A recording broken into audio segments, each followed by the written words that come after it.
Hey, good evening, everyone. How are you doing today? Can you guys hear me okay?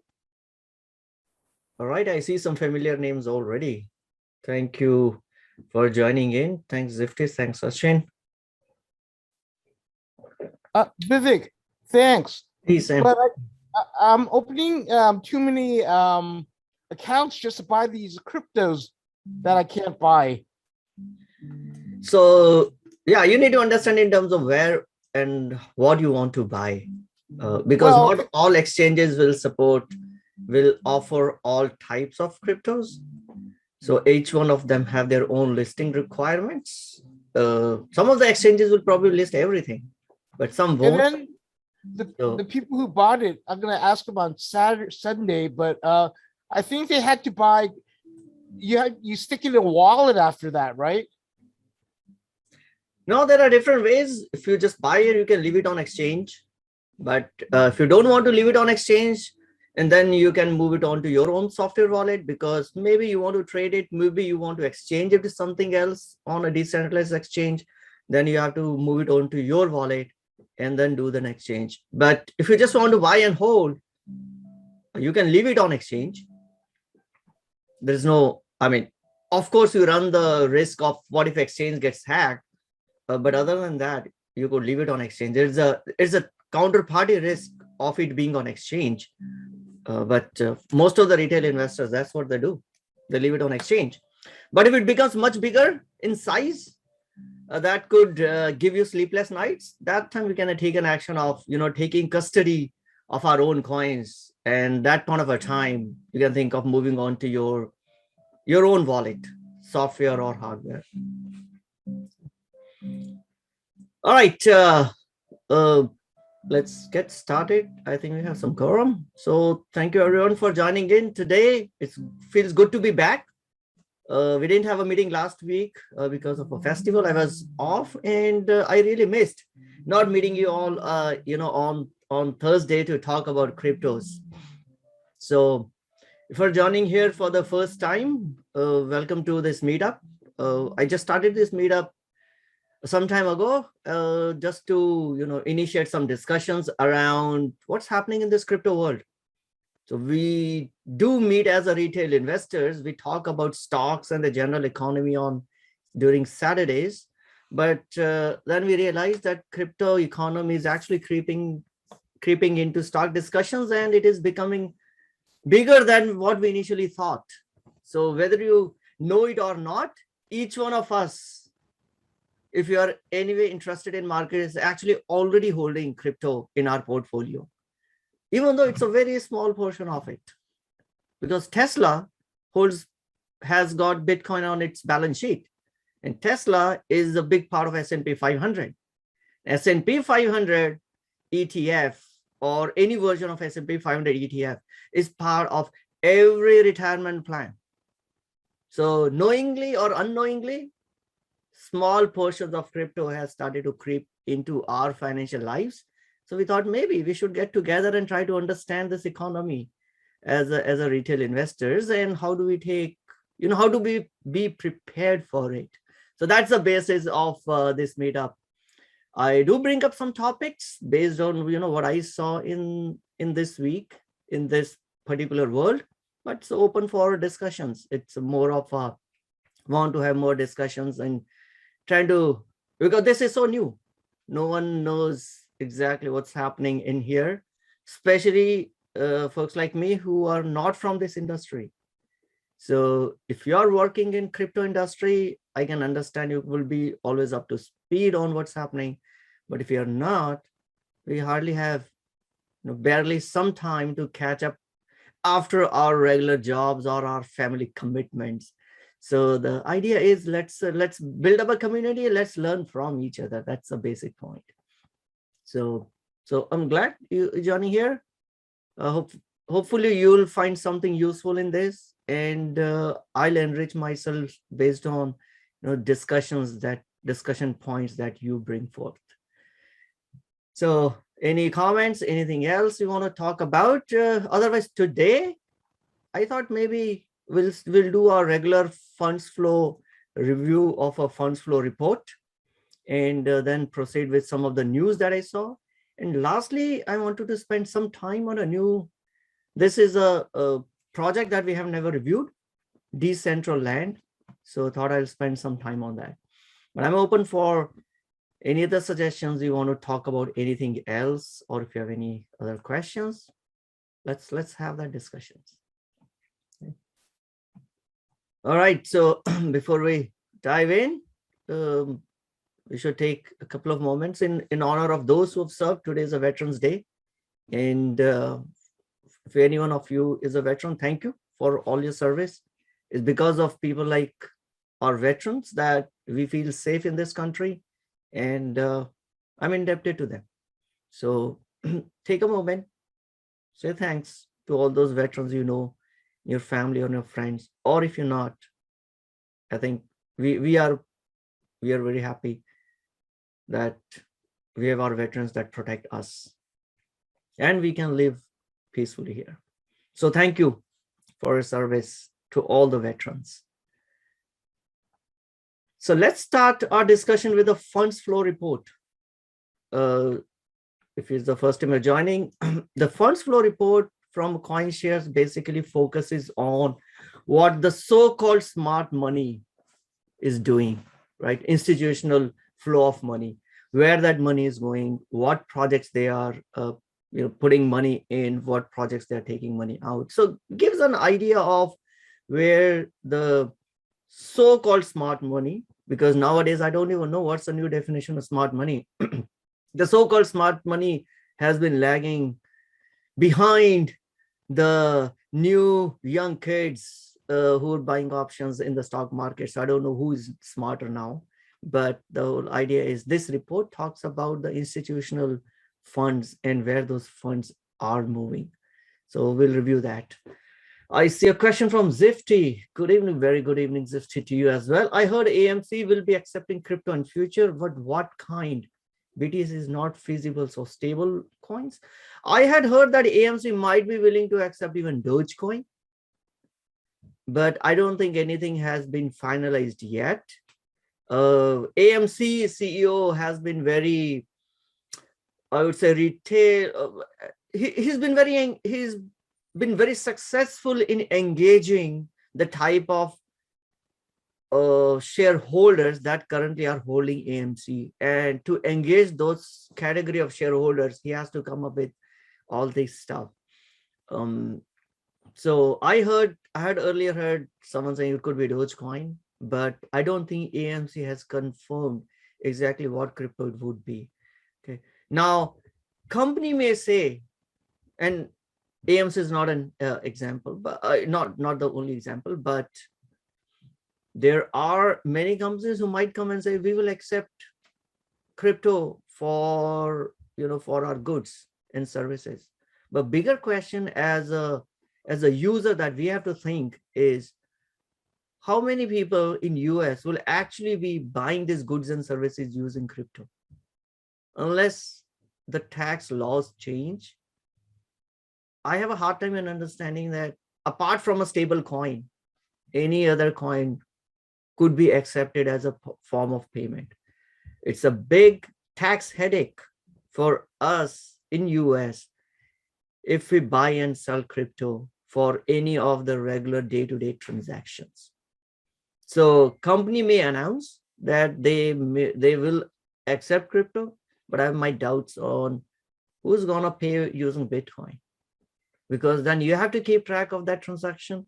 At the end of a year, you have to report that transaction on your tax form, stating how much did you make or lose on that transaction. That concept is really very weird. We don't report when I spend my US dollars. I don't have to report on my tax return. But the way the tax treatment works, any gains or when you spend a Bitcoin have to be reported. Doesn't matter what you spent it for, whether you spent it for AMC ticket or whether you spent it for buying a Tesla. So if at all, if they have to really they want to accept it and make it easier for consumers to actually use crypto to buy goods and services, it probably will be stable coin. Because in that case, it is still a headache, but at least we don't have to do calculations. because the stable coins generally stay stable. You got it for $1, you spent it for $1. There's a zero amount of tax liability in that transaction. So that's my thought process. Now, again, why AMC CEO Aaron has done this? Hey, it keeps the audience engaged. The sort of audience that he's chasing behind, that's the audience who will actually buy tons of AMC shares, while he himself has sold a few million shares already. But he needs something to engage with that genre of audience. All right, anything else? Hopefully, I'm not sure if I answered your question, but I don't see paying by any other crypto assets except the stable coin could be a feasible option in US. It's a big headache. All right, let's jump onto the digital asset funds flow report. So the report comes out every Saturday weekend. So this is as of 8th November.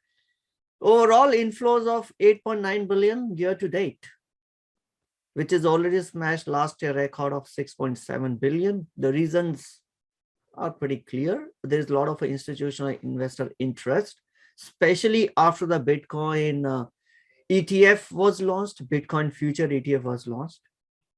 And as a retail investors, I'll talk about it in terms of we should invest in that Bitcoin Future ETF.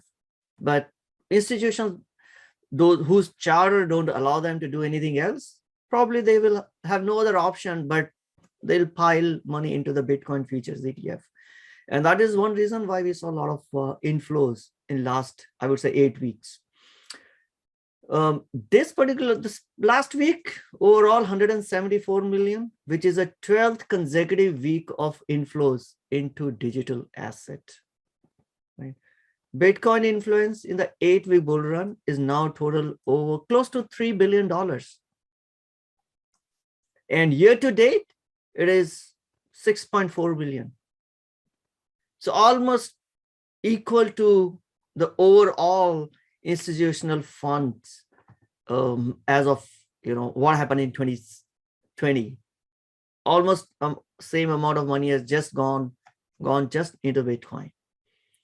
And Tron, a digital platform focused on hosting entertainment applications, has seen an inflow totaling close to $80 million over last 7 weeks. This is surprising. In our previous reports, Tron wasn't really mentioned as something which has sparked institutional interest. I've heard of Tron project way back in 2017. That time it was considered to be a platform which will be focused on musicians and video gaming, maybe. And then it kind of, fizzled out. We didn't hear much about Tron after 2018, 2019. Even in last year, 2020, there wasn't much news around Tron. So I wasn't really tracking it, but so this really comes as a surprise to me, saying, okay, they have now pivoted from just being a video platform to actually hosting entertainment. Still similar industry, but looks like with this whole Facebook jumping into metaverse and this whole talk around everyone will be living the rest of their lives on digital metaverse. Hosting entertainment applications, it's an easy sell. So looks like it actually has drawn some institutional interest in acquiring this particular asset. Or this is just a repetition. I don't know. No editor actually looked at it. Ethereum saw renewed positive sentiment with an inflow totaling $31 million. So Ethereum also hit all-time high this week along with Bitcoin. And I think it continues to see some positive inflows. Other altcoins, Polkadot, Solana, Cardano, they all of them saw positive sentiment from big money, from institution money. Polkadot saw largest weekly inflow on record. It is because the new auctions for the parachains was happening this week. So generally, whenever there is an auctions happening for the Polkadot parachains, you would see this temporary bump in the price. And that may be a reason why institutional investors wanted to get in before the auction. So, so I'm not surprised on that. But if you look at an overall asset bucket perspective, Bitcoin still is the largest one, with $53 billion across all the big institutional players are logged in Bitcoin. So Grayscale is the biggest of the player.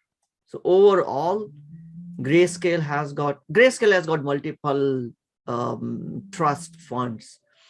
Bitcoin is the largest one, which is they got almost $55 billion asset under management under their Bitcoin fund. It's amazing.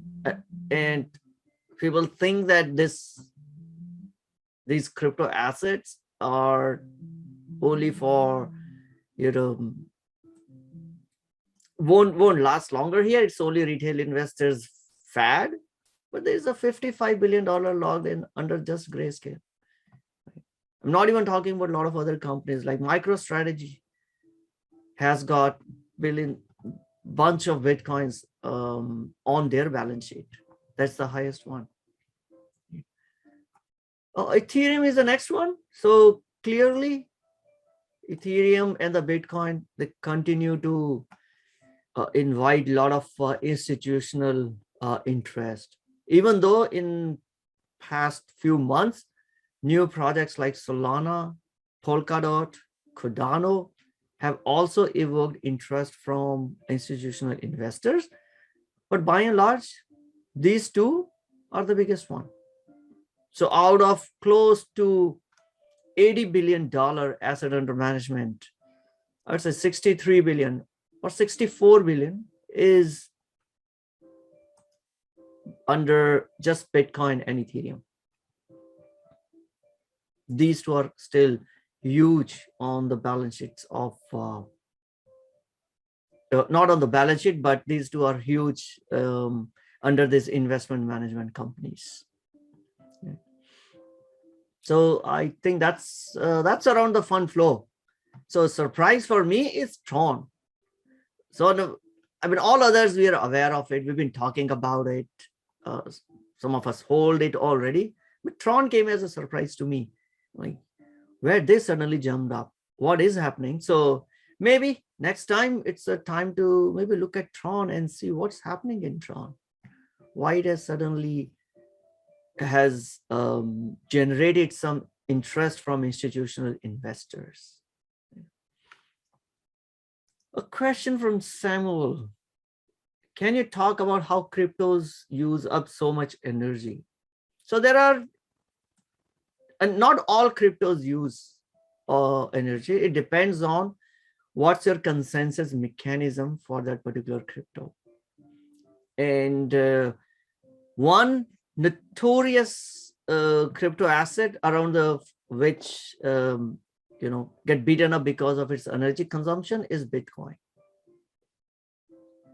And that's one you would see a FUD around that Bitcoin is bad for environment. Bitcoin is bad for humanity because it consumes energy. Right. So anything which is anything will always consume something of value. I think it's a decision that we as a society has to put. Where do you want to place value on? If people want to place value on Bitcoin, so be it. Right. Our US defense or the military consumes a lot more energy than what Bitcoin mining. Okay. So now your question, why does it consume? Because to secure this protocol, the whole process of mining is wherein you have a huge warehouse filled with computers which are racing against each other to solve a cryptographic mathematical puzzle. I think we talked about it in very early sessions of how exactly that works. And that's not easy to solve. There you have to do some trillions of calculations to find the correct answer. Now, The reason why it is difficult is because if it becomes easier, then it is easy for a nation state or for a big corporation to take control of the network. Now, it is difficult, and that's because it is difficult, because someone who is mining it has to spend so much of a computing power and electricity. The benefit of attacking the network, pales in comparison, not pales, let's say the the cost that they have to incur to take over the network and attack it is becomes way higher than the benefit that they might accrue from it. It is using energy because it's difficulty level. It is becoming more and more secure, and that security comes from the amount of energy that those miners have to spend in order to mine, or in order to be able to add a transaction into the Bitcoin blockchain. If it is easy, and if there is no if I it's just like spam, right? Spam is easy to send. That's why we all get spammed by millions of spams every day. Billions of spam emails are sent every day through the internet, because I don't have to spend anything of value to send a spam email. So the actual proof of work, which is a consensus protocol used by Bitcoin, was created way back as a technique to be used for avoiding this spam emails. Imagine if for sending any email, if I had to spend something of value, which could be 1/10, 1/100th of a cent, or maybe it could be that if I send any email, my computer power consumption will jump up by 1/10 of a percent, 1/100th of a percent, whatever it is. In that case, if I'm sending a million emails as a spam, it's really not economical value for me. But it was never used for internet, and that's why we end up into a problem of everyone sending spam emails. But the same concept of proof of work is being used for Bitcoin blockchain. So any blockchain that uses proof of work will have this energy consumption. That's why it is, especially the Bitcoin consumes, that's why it consumes a lot of energy, because it is being secured by that. Otherwise, it is easy to take over that network if it is not secured. So Sachin asks, which crypto altcoin should be focused on for investment? The question is, I get this question very often, and not just from a crypto side. I get the same question from a stock side. Which stock should I buy? It's the question is akin to going to a doctor and say, tell me what medicine should I eat? All medicines are good or bad depending on who you are, how your body functions. Similarly, as an investor, every crypto has its own pros and cons. Now, depending on what kind of investor you are, Sachin, you may be willing to pick up one or another. Right? There are pros and cons that we can talk about from the each asset perspective and what that project does. Now it's up to you in terms of, hey, does that excite you? Do you find value in that? Then yes, that could become focus as an investment. But stay away from, I won't advise you because I'm not an advisor, but my viewpoint is stay away from something the equivalent of a pink sheets, equivalent of a pump and dump. Understand the project. So for me, I focus on the projects which got some real value, which got some real development happening behind it, right? Bitcoin, Ethereum, Solana, Polkadot, Cardano, these are all good. And you can, a few others are like Chainlink, anything or around oracles. Today we're going to review Decentraland. Looks like that they have started to do something good, and also have attracted some real players in it. And I mean, that should, based on that, you should form your investment thesis. There are Helium. I see some retail investors getting very attracted to Helium because they are planning to do a peer-to-peer network. There are projects which talk about peer-to-peer video streaming. It's like a decentralized Netflix. There are projects which are building decentralized exchanges. There's a lot of stuff. The idea is you need to understand it, make sure that you're okay, and you can sleep well once you invest in it. That's a strategy or the process I follow before I part with my dollars.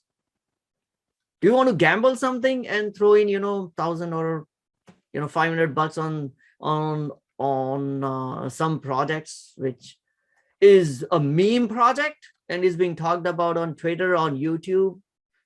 Sure, but treat that as a gamble. Those are just a casino chips, right? And then we shouldn't worry about it once we throw some money over there.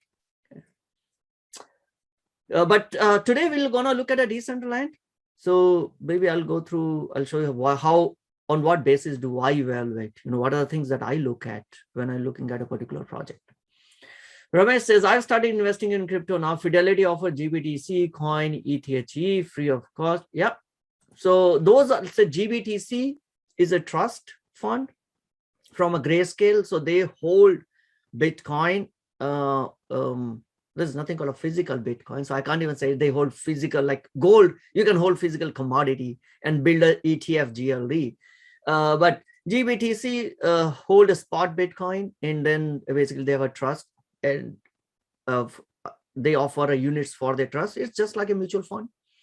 It is available in your retirement account as well. You can't hold or buy spot Bitcoin in your retirement accounts, but you can buy GBTC. Coin is good. Coin is more correlated to how the crypto market works. So which if crypto markets does good, coin does good, which is a coin-based exchange. Neha asks, is there a framework you use? Yes, and we will go through it, once I'm looking at the Decentraland. Sachin, how can we know which new projects are gaining traction and have some real world value? How to separate them, pink slips versus real project?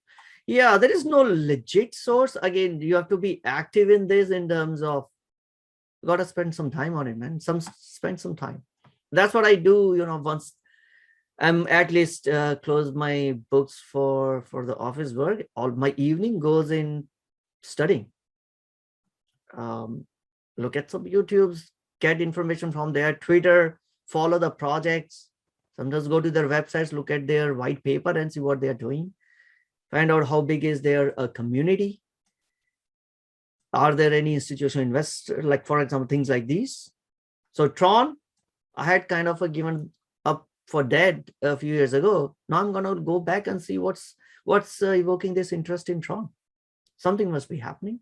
So now I'll go and look at it. So it's all we gotta spend time and study about these. My idea is I spend some time, want to come and talk about it.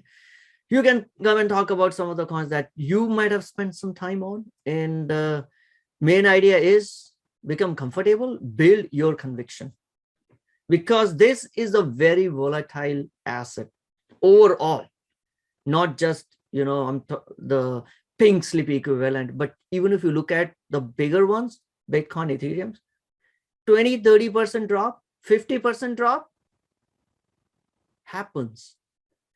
But if we haven't put in time and build our conviction, we'll be the first one to just get out of it and say, oh, it's all crap, it's all gamble, it just doesn't work. So that's why it is important to build your conviction on the projects. I have my own conviction on some of them, Bitcoin, Ethereum. I don't care if this goes down by another 20%, 30%. It went down in June. I mean, from all the way from 66K, it was down to 30K. I'm like, it's okay. I'm holding this for next. One thing which I know is that, at least my conviction is that the usage of this technology and these assets will be way higher than what it is today in next 5 to 10 years. And I don't need that money right now. So I am prepared to ride through the volatility because at least I have built that conviction. There might be some coin in which I might have invested in, based on what we're seeing in some chat or some friends. Hey, let's make some quick gains. Those will be just, get in and get out kind of a stuff. won't have a conviction. Those are just to maybe as a gamble one. But to build our conviction, we got to spend some time to understand that. So talking about the gamble, a week ago, we saw this Squid Games rug pull. And this is why sometimes I think it is important to talk about what not to do in the crypto world. Things like these. And this was a new coin, just pumped up. And suddenly you will see on the social media, folks are talking about Squid Games. I got pinged by one of my friends saying, hey, have you heard about this? And, what do you say about it? And I'm looking at Squid Games, like that's a brand owned by Netflix. And this company has got no affiliation with Netflix. Like, this is the typical pump and dump. If you're investing in it, understand that it's a gamble and you should know when to get out. That's what exactly happened. Many people lost money in this. At some point of a time, this was like $2,800, starting with less than $1, a few cents. It went to $2,800 in a matter of a couple of weeks. And then from 28 fell to almost zero because the developers just dumped everything. People got into, I don't know, but people get into FOMO. As if someone would miss this is the only chance to make some amount of money in this crypto economy. That's not the case. This economy is going to be here to stay, right? So even though there were early warnings, but sometimes, greed takes over the judgment and folks still invested. I feel bad about the folks who invested and lost money, but sometimes I also think about, you learned a lesson. Don't go and start investing in because it has gone up 100% in a day. Go and invest in because you understand what this company is doing and they have kind of proved that they are actually doing something. So there were a few red flags. And I want to talk about this so that next time you come across any such project which says, hey, that has gone up like 300% in a week, our antenna should just spring up. We should see, okay, what is that they're doing? In this case, especially in Squid Games, there are a lot of red flags. Like I said, this was themed after the show Squid Game. Oh, I like that show. I watched that series full. All the episodes, I love that show. But there was no official, of course, it had no apparent relationship with Netflix. It claimed that it's got other partnerships with OpenSea and others. There were none. They say we had a partnership with Binance Smart Chain. The token getting listed on Binance is not a partnership.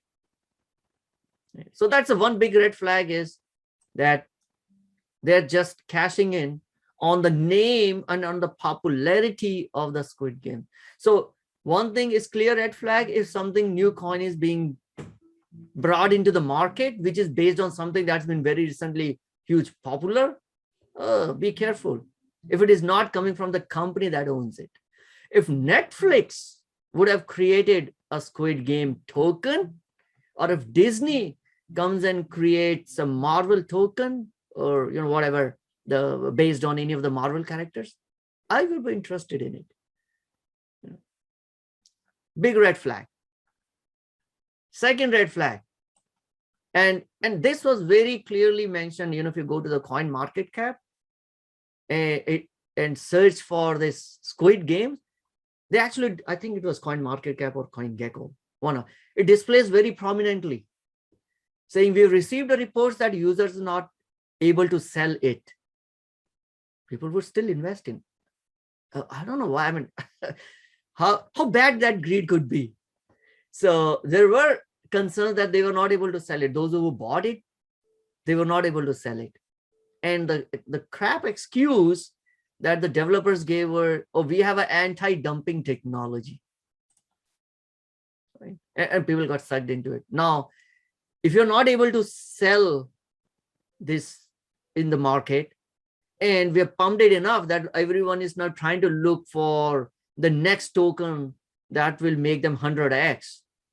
It's a basic one-on-one economics. A lot of a buying pressure, no way to sell it. No wonder the price will just went up parabolic.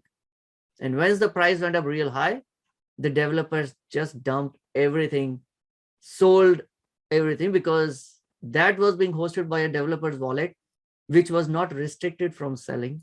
They sold everything and the price crashed. Then they unlocked in the smart contract, they unlocked the anti-dumping technology. Now everyone can sell it. But what's the point of selling when it is now already reached $0? So much of red flags. So we should run run in the other direction if someone, or if you're finding out that, hey, there are some tokens which are giving you, which is just going up like crazy. Do your own homework behind it. And this is not the only one. I guess so today I went and searched what happened to this, and I am seeing some more squid. Oh, not Equid. The Squid DAO, Squidonomics.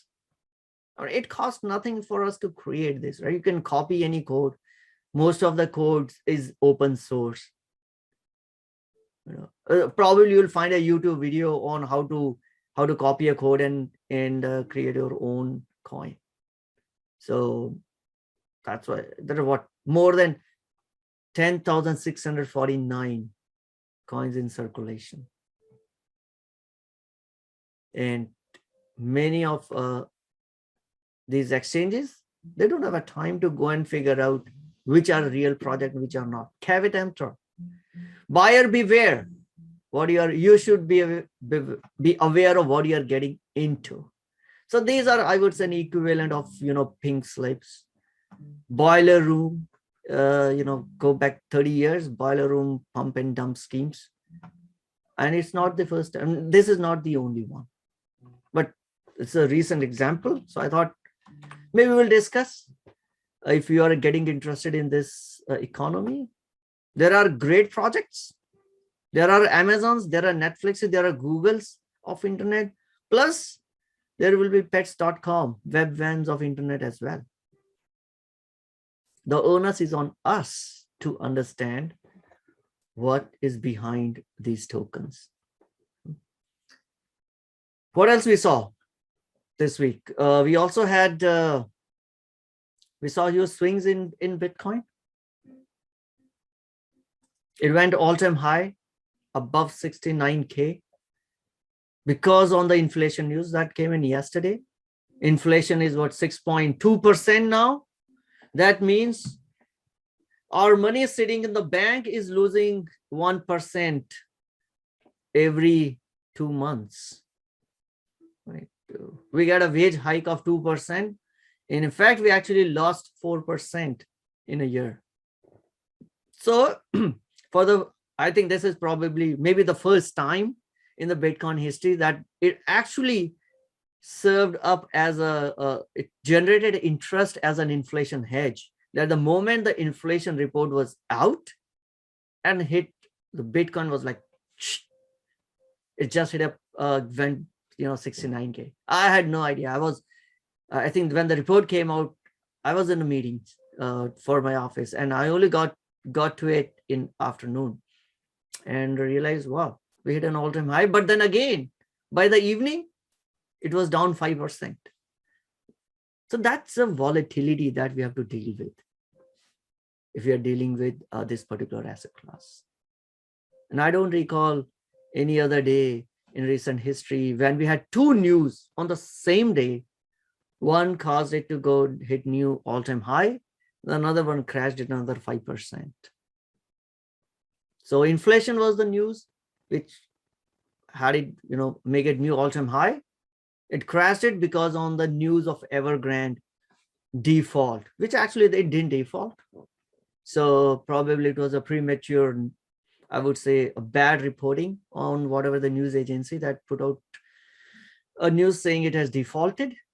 But any case, it was if Evergrande default, there is a whole risk of sentiment came in the market. So of course, crypto assets are risk on assets. So if there's a risk off sentiment, people will sell it, and get back into the cash. So we saw Bitcoin going down, but then I think I was on a Twitter, but then in the evening when I was reading through the report, I think it was a Bloomberg that are corrected saying Evergrande has not defaulted. And then I was looking, maybe, this crash could be an opportunity if you are long-term, you have a long-term conviction on it, hey, you get a 5% discount.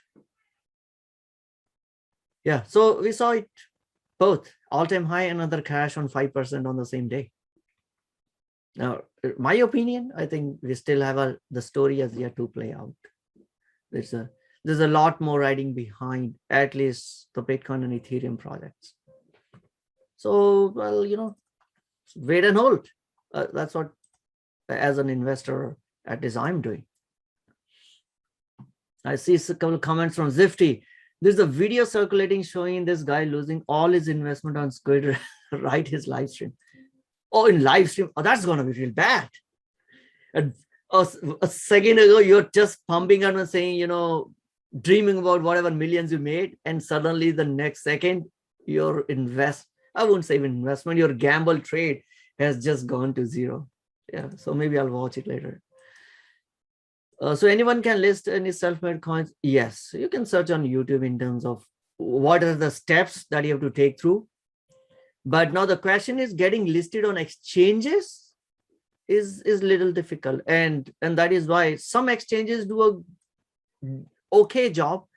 I used to say that Coinbase does a good job, but I don't say that anymore because now I think every exchange is just looking for how to increase their trading revenue. And they earn revenue not because the asset has gone up. They earn revenue because the people are trading more. So when Coinbase started listing Shibu Ina, it lost respect from me. I'm like, come on, you are no different than any other exchange whose objective is to just get trading revenue and don't care about whether the project is has got some legs behind it or not. Coinbase in 2017 were very particular on what assets they want to list. They had a digital asset framework checklist. I think that checklist is now in dustbin. So now I would say it is still better than some of the other exchanges. But again, I think now I would say, hey, we got to do our own study.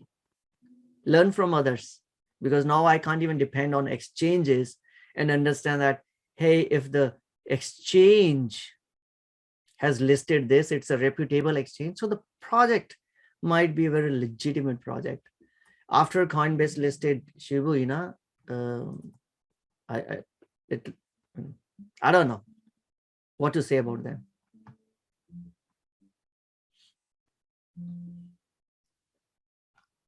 Right, Zifty, exactly. Oh, the drop happened in a second. Yep. So that's around the Bitcoin. The other thing I wanted to, I don't know if there is interest, wanted to talk about in terms of Bitcoin futures ETF. So this was a question that I get asked often around, hey, we got a Bitcoin futures ETF, which you could see in your brokerage account. It is BITO. Futures ETF. And it was from a ProShares. It got listed just a couple of weeks ago. Now, because as of now, we didn't have any ETFs based on Bitcoin. We had a Grayscale Bitcoin Trust, but those trusts are like mutual funds. Those are not ETFs. They don't trade actively or on their price at the point of a time. Just like mutual funds, the trusts get priced at the end of a day pricing. So there have been many applications for the ETF. If finally, after 4 years of wait, since 2017, the applications have been pouring in. 4 or 5 years of wait, SEC approved one. The first one they approved was ProShares Bitcoin Strategy ETF. And that's why we saw suddenly $2 billion worth of inflow, institutional inflow into Bitcoin in last 8 weeks. The majority of that was propelled by availability of this ETF. So now you can actually go to your Robinhood account, your TD Ameritrade account, your E-Trade account, and just put in this BITO symbol. And if you want to buy it or sell it, you can do it right away. You don't need to open an account with a crypto exchange. As a retail investors, we got better choices. I would still suggest as a retail investor, we should get an exposure to the real spot Bitcoin and not this ETF, which is not based on spot. It is based on Bitcoin futures.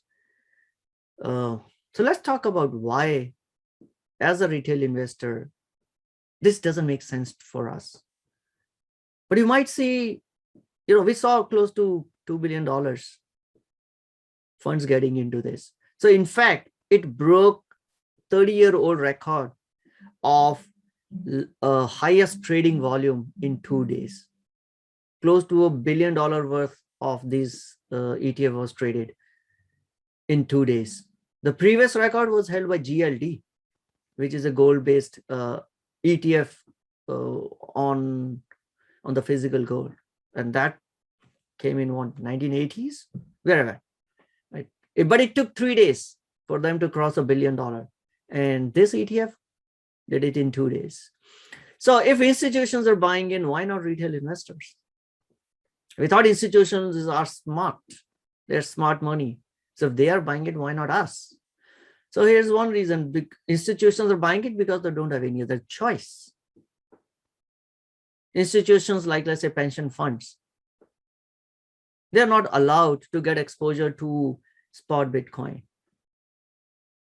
But their charter allows them to buy any ETF. Because ETFs means it has already gone through eyes of SEC.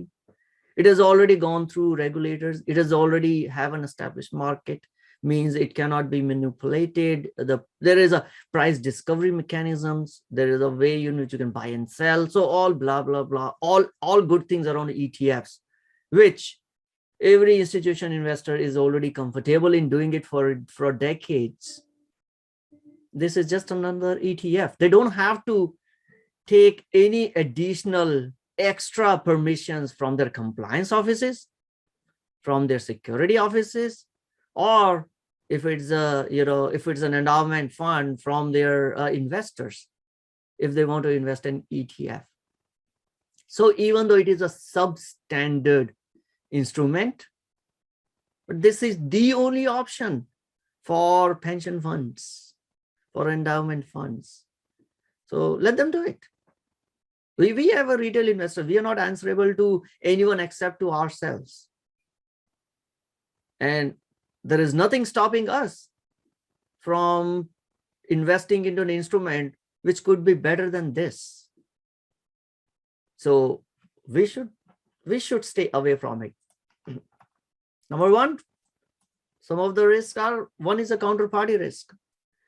When you invest in this particular ETF, this ETF in turn invest in a futures and not on the spot Bitcoin. So then it means we have a counterparty risk of the ProShares. This has happened in great financial recession, when suddenly your counterparties goes bankrupt and you end up holding the bag. Number two is a contango bleed. We talked about it because it is futures. They have to roll it always to the next month, and there's the cost of rolling. Some estimate says that the cost could be between 8 to 12%. So imagine if Bitcoin has gone up by 20%, this future net increase could be just 8% for a year, because there's a cost to roll it from month to month over a year. So that's called contango bleed. Then on the fund will charge some fee. I think this BITO charges you fee to be 0.6 or 0.9%, whatever. But it's a fee on top of it. Fourth, that the future doesn't always track close. It may get diverged from the underlying asset. So say Bitcoin hit all-time high. The futures may not hit all-time high. We saw this in oil in April 2020. For a day, the oil futures, the instrument based on oil futures, we actually went negative. I hope if you were active in the market, that was like thing that never happened before. How can a price of any asset be a negative? I think I actually took a screenshot at that point of a time when they were displaying it on CNBC. The USO instrument, which like negative $35 was the price. How could that ever happen? But that's the the oil wasn't negative. I mean, if I go to a gas station, the pump owner is not going to give me money when I'm filling my gas, filling the tank, because it's negative. No, the underlying oil wasn't selling at a negative price, but the future and the products based on that future suddenly turned negative. Huge divergence, right? It is because of the structure of the product. So could happen in any product which is based on futures. We have seen it in a recent memory. No one expected it. No one was ready to see a negative pricing against any ticker. It just messes up with our mind. We were never used to it, but things happen. Lastly, it's not a full exposure to Bitcoin. I think per the SEC regulations, they can only invest 85% in Bitcoin futures. Others, they still have to invest in secure, either hold cash or US treasuries, etc. So these are some of the reasons why, as a retail investor, it doesn't make sense for us. If I'm bullish on Bitcoin and I want to get exposure to Bitcoin, best is open an account with a crypto exchange. If not, even PayPal allows you to buy Bitcoin. Square Cash App allows you to buy Bitcoin. Robinhood allows you to buy Bitcoin and some other assets. Buy through them. That's a way better than getting exposure to this Bitcoin ETF, which is based on futures. Had this ETF been based on a spot Bitcoin means the actual price of Bitcoin in the market right now, which is like just a GLE ETF is. If it was based on a spot Bitcoin?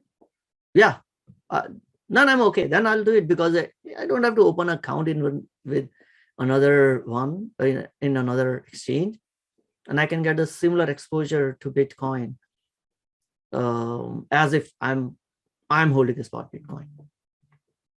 So Mesh says BID gross expense ratio 0.95. Yeah, I wasn't really sure it's a 0.6 or 0.9, but it's high. So that's, you got a contango bleed, plus you got a funds fee. The best thing is that, hey, as a retail investor, I got a choice. So why should I go for this suboptimal? Even though the institutions are investing in it, doesn't make sense for us at all. So if you are interested in it, the best thing is maybe look at directly owning this asset, either owning it through an exchange or through PayPal, through Square, whatever. Or the second best would be to go and look at those GBTC or getting an exposure through the trust funds. Then the third one would be this one, which I think as a retail investor we should do it. We got a better choices, so why go for this one?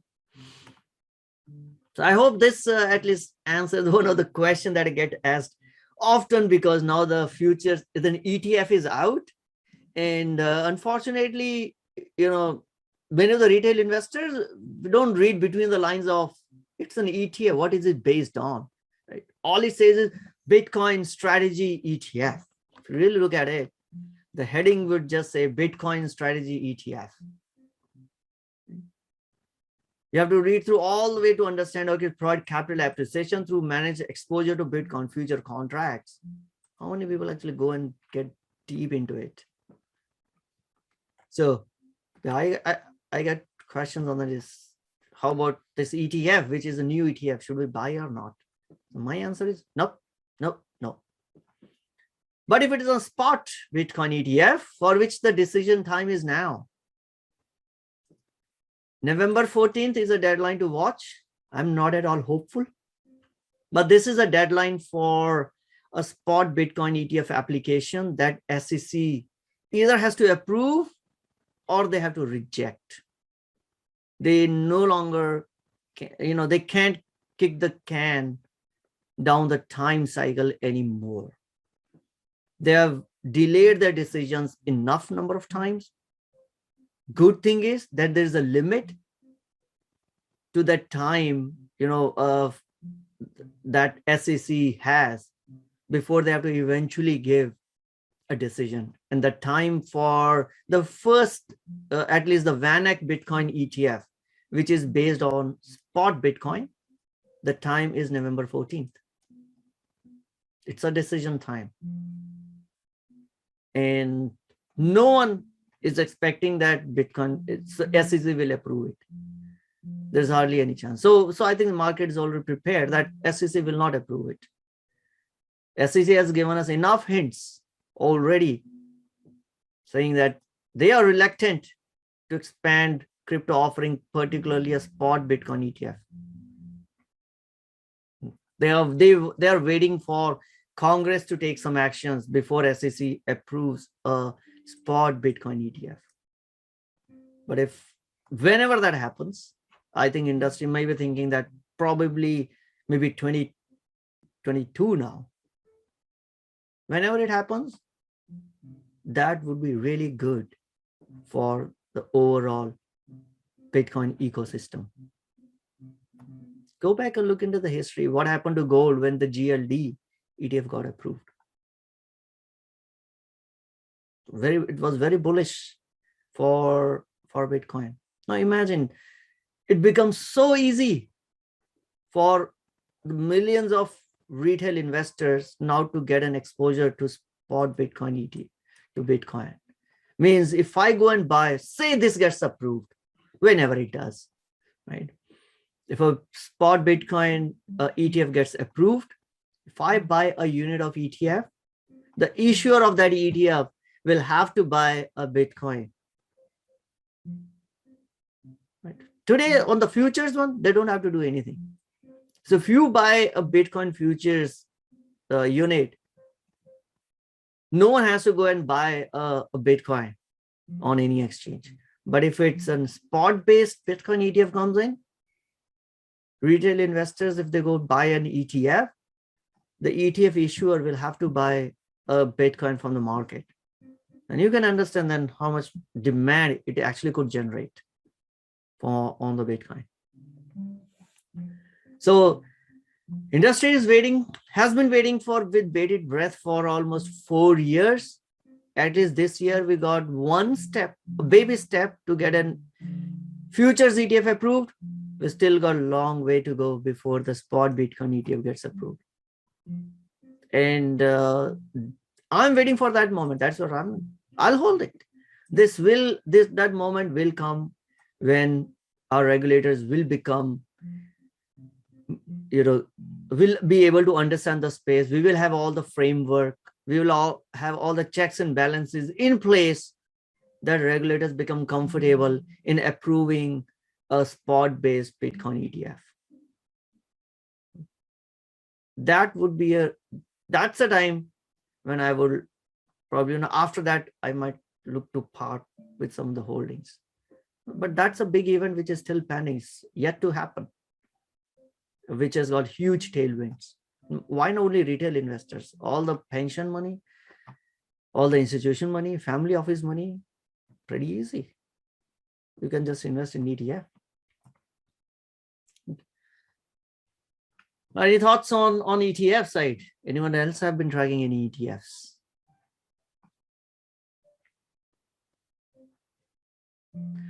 So a couple other things was Ethereum side, they did an ENS Ethereum name service. There was an airdrop. Gosh, I missed it. It's okay. In our previous week's meeting, I talked about that one of on my to-do list, I added that I need to get an ETH domain.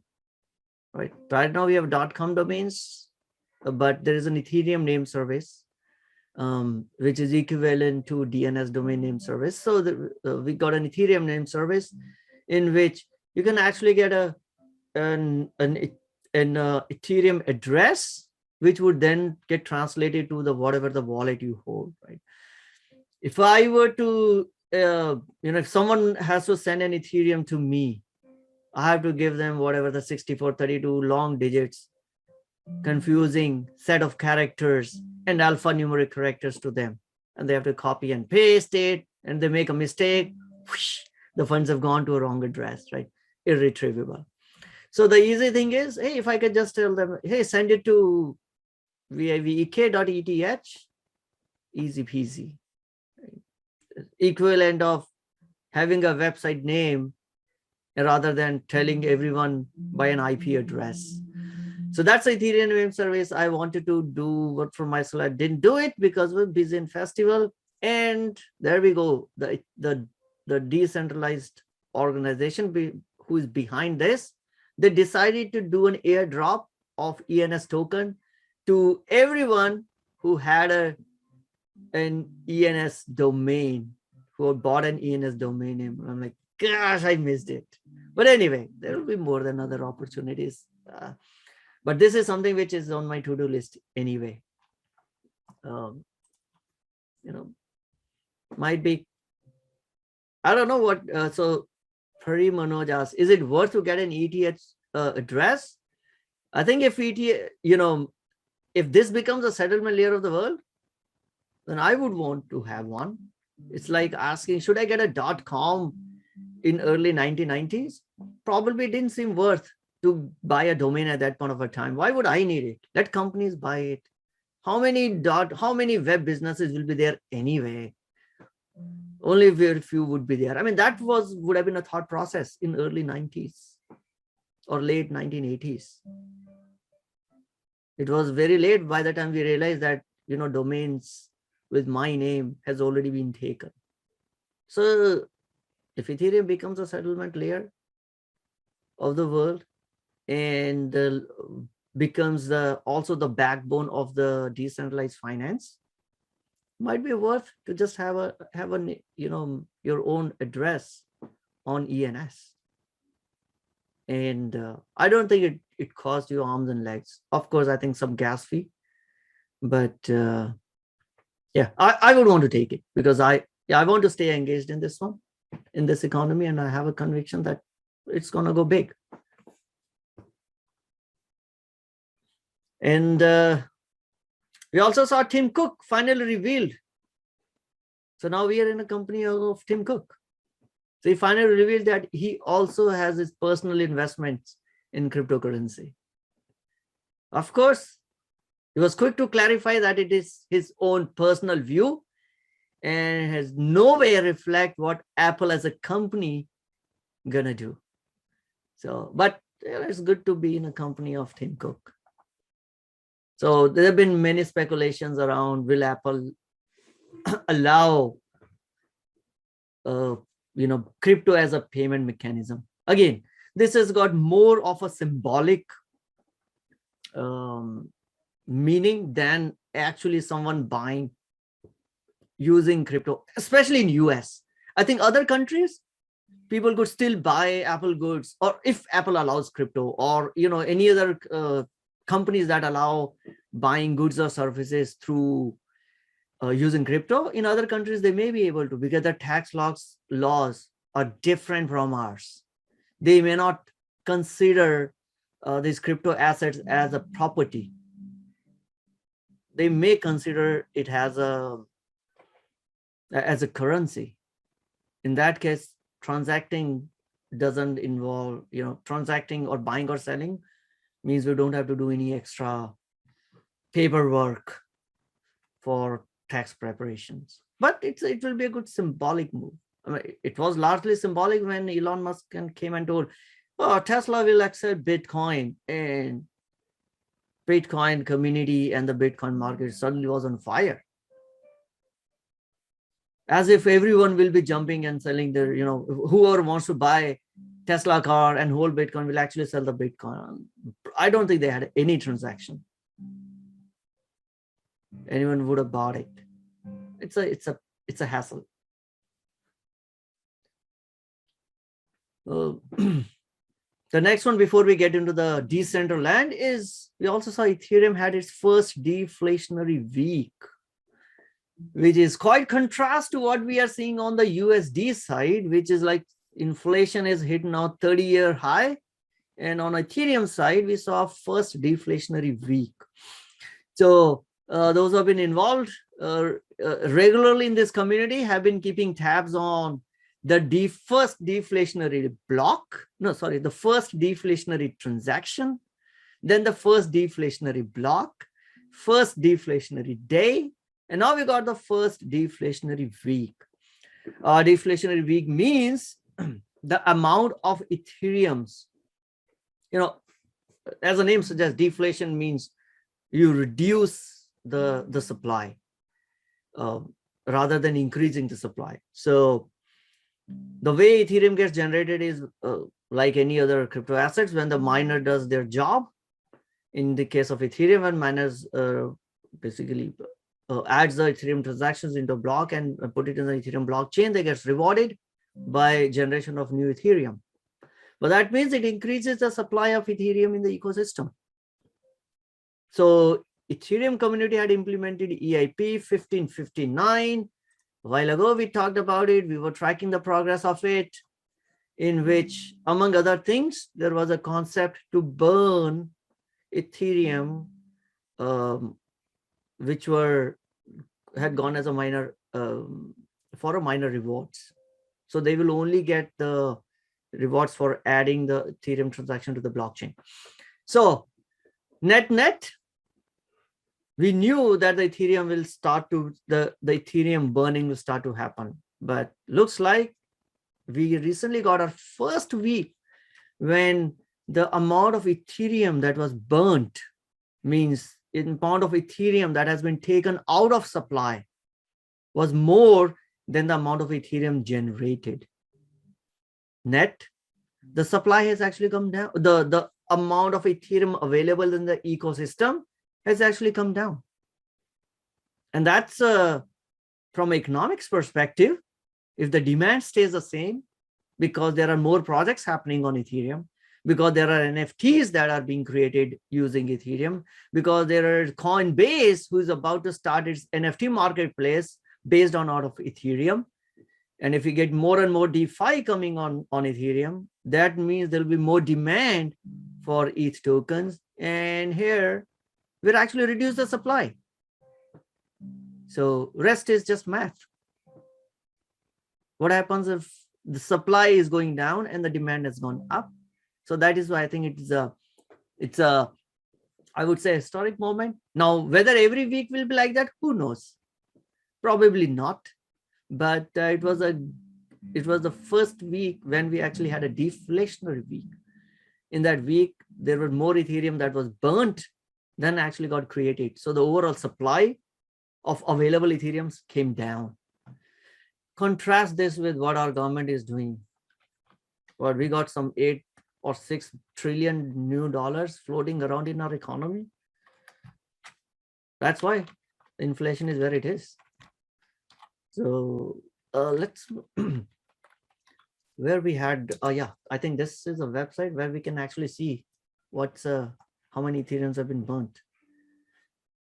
So till now, we burnt 14,400, close to 14,420 Ethereums have been burnt in 10 days, 7 days, 30 days. Okay. Ever since this was implemented, it was implemented somewhere in August. So 97 days was then when that protocol change happened. Since in last 97 days, 854,000, close to 790, has been burnt. That doesn't mean that the supply has reduced by this. Okay, overall availability has been reduced by this because this was burnt, but of course new Ethereum have been generated as well. So but combine this with the new changes that are being planned in 2022 on Ethereum, when the new supply will further be reduced. And that's, and again, why so many Ethereum are being burnt and why it is happening? OpenSea is an NFT exchange. It's a leader.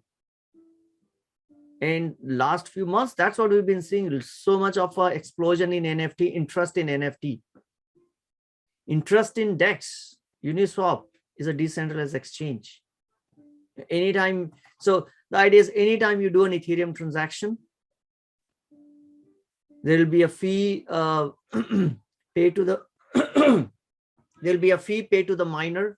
It was just earlier used to pay to the miner. Now that portion of that fee get burnt.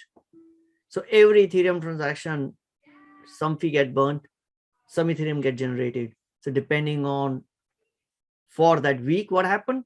Looks like we actually got a week when it was a deflationary asset. So that was pretty excited.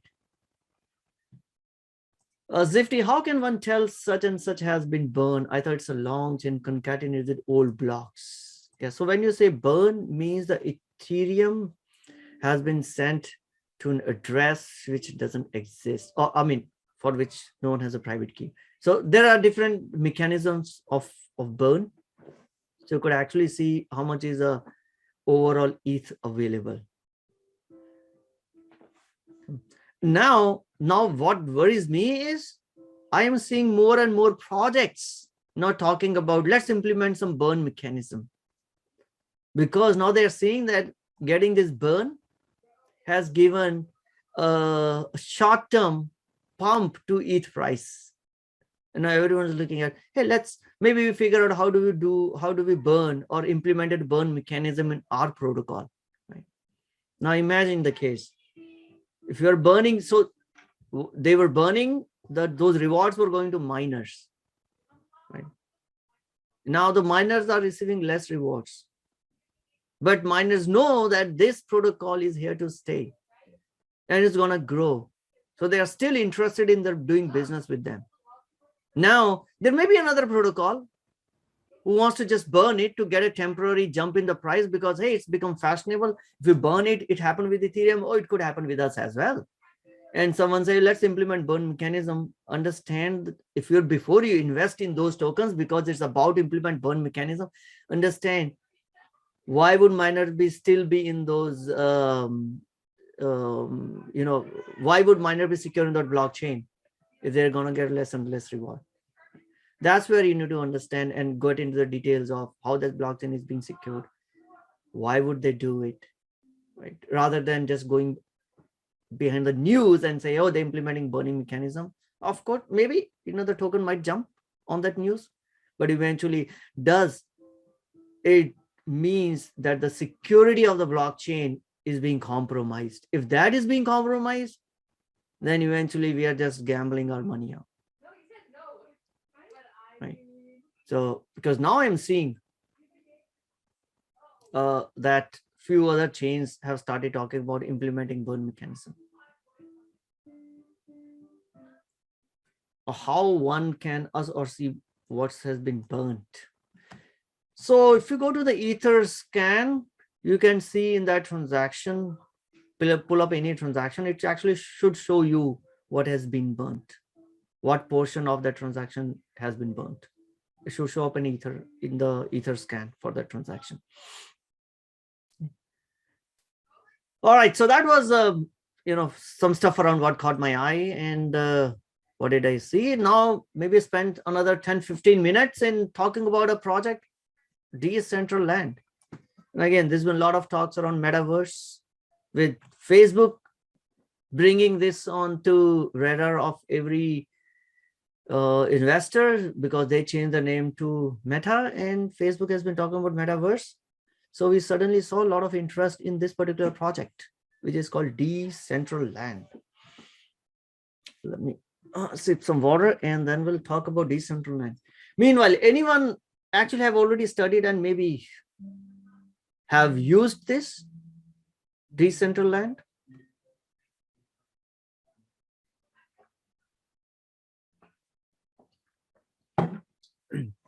No one? Anyone read this before and has spent some time on this protocol? So I never have spent time on this one. So today was the first day.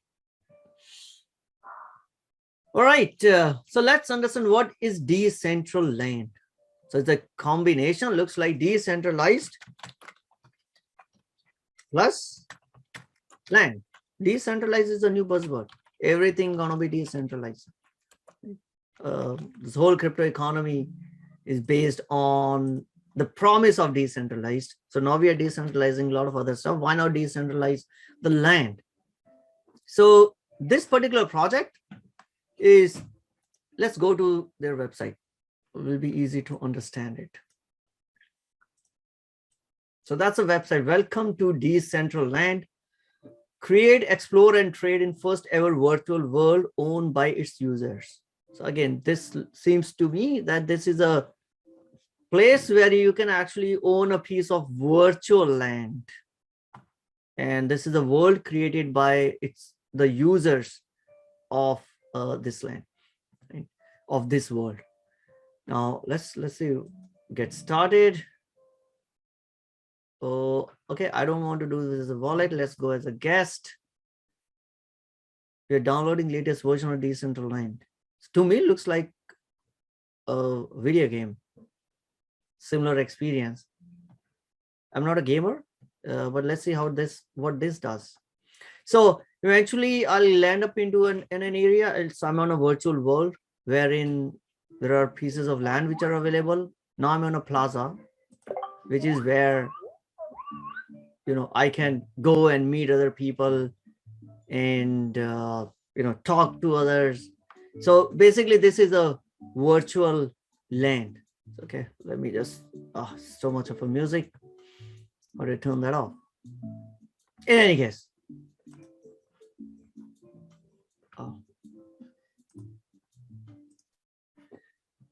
You guys can still hear me? Hello?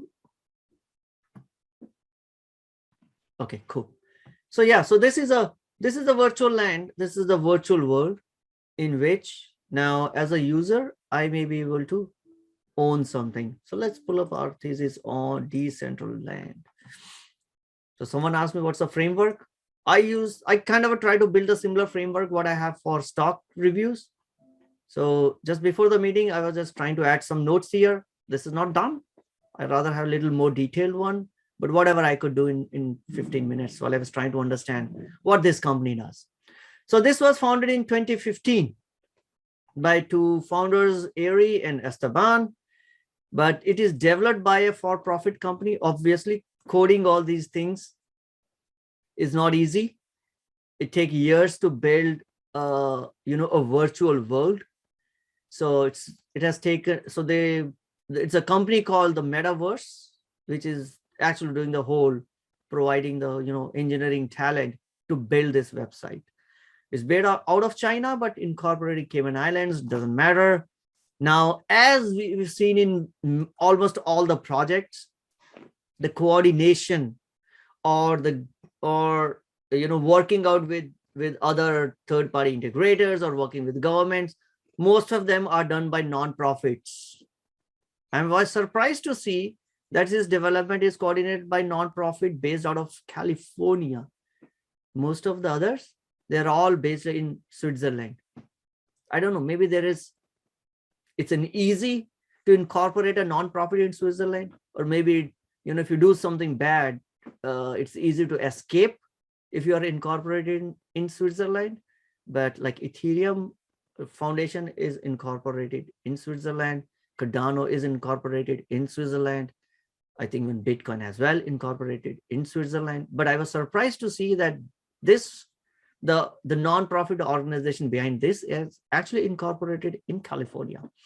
So this company raised $25 million in ICO in 2017, and went live very recently in 2020. So they've spent few years in building this whole Decentraland.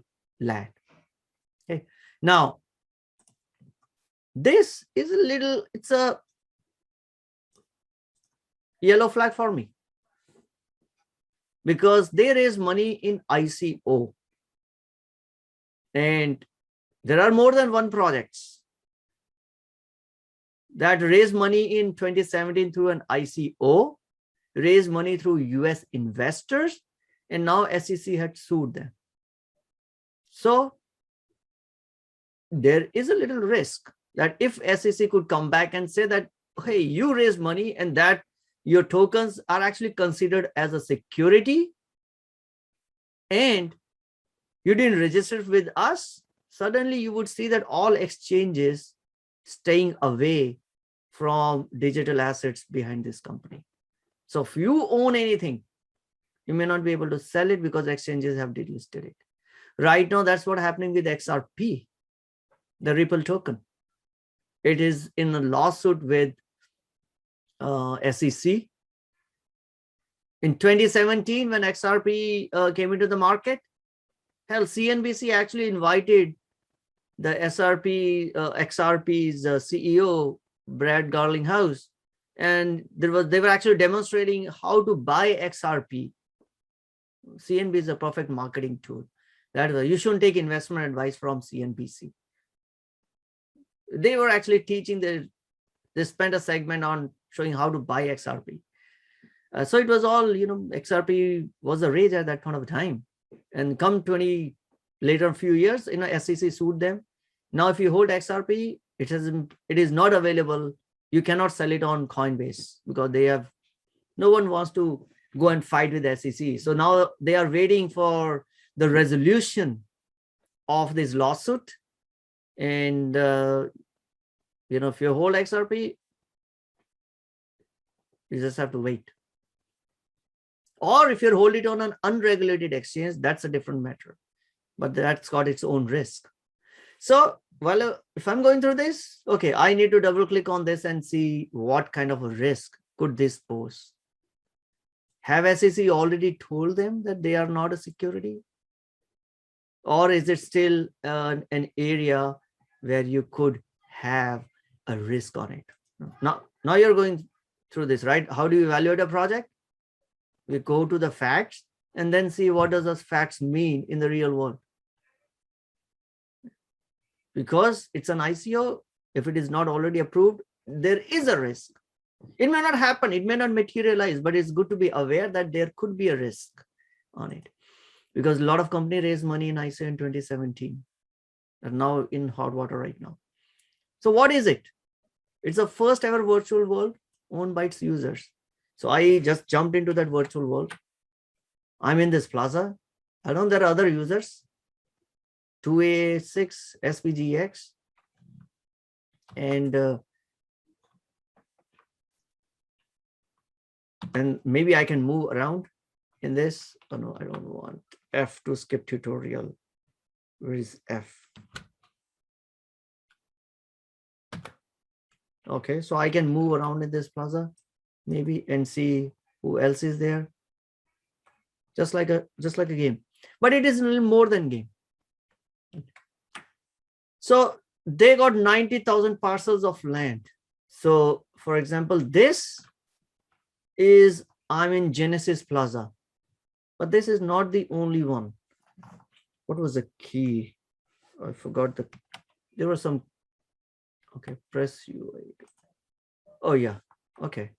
So this is Genesis Plaza, in which everyone who is joining in probably comes here. It's like your a square in a town, and you go and talk to. And then there are these parcels of lands, which are each one of them is actually an NFT. Now, if you look at this, it's like I'm zooming out of a Google Earth and I'm looking at a city. Maybe there is a gallery out here. There's a cemetery out here. There's a whole new world seems to have been created on internet. Now, if you love real estate, hey, there is a lot of real estate available in this. Okay. And each one of these is an NFT, which isn't built on top of Ethereum blockchain. So that's why it keeps me bullish on Ethereum, because hey, there are a lot of other projects that be built on Ethereum.